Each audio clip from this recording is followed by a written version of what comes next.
Zachary says, my wife recently got a well-paying side gig similar to her W-2 income.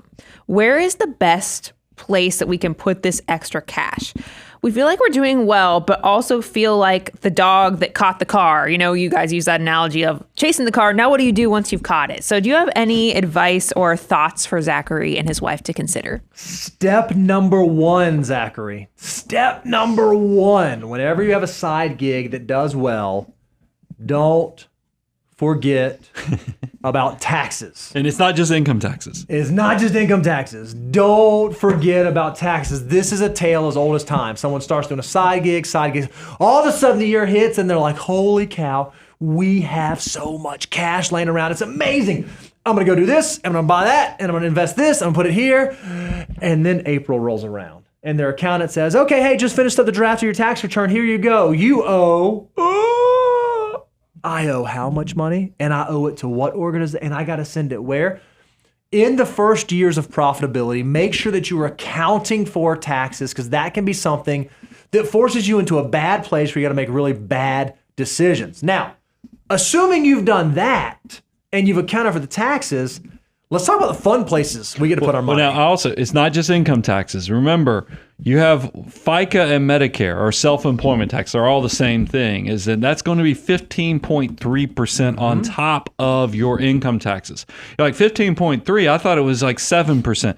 Your employer pays half. So when you are the employer, and that's what you are with a side hustle, you pay both sides of it. So just make sure you don't take that into account.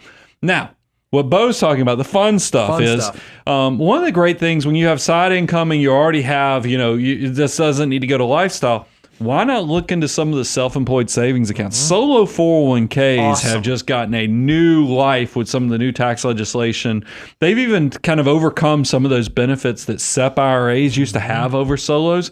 Now you can pretty much solo 401ks rock as long as you don't have employees and as long as you're very self-aware that once they get over $250,000, you must file 5,500 tax forms with the IRS because they seem to be lifting the penalties or making it harder if you're not complying with some of those tax guidelines. So just be very aware that at 250, even if you roll assets in, because a lot of you guys will use advanced strategies like trying to do backdoor Roth contributions by setting up, having a side gig and putting money in, that 250 does not take names or it doesn't take prisoners. It crushes you if you're not paying attention. If you do this is side hustle, let's assume you got a main hustle. If your main hustle has a 401k that you participate in, recognize that even though you might have a side hustle separate income, you only get one $23,000 that you get to put in. So if you're maxing out your 401k at work, you can't do a solo 401k and do $23,000. You can only do the profit sharing portion into that solo 401k.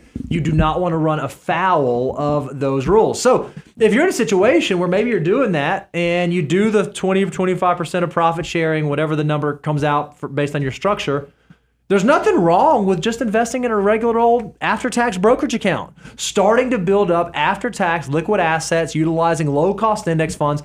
It's a great place for additional cash flow to go because that can be opportunistic money you get to use in the future, which is so valuable.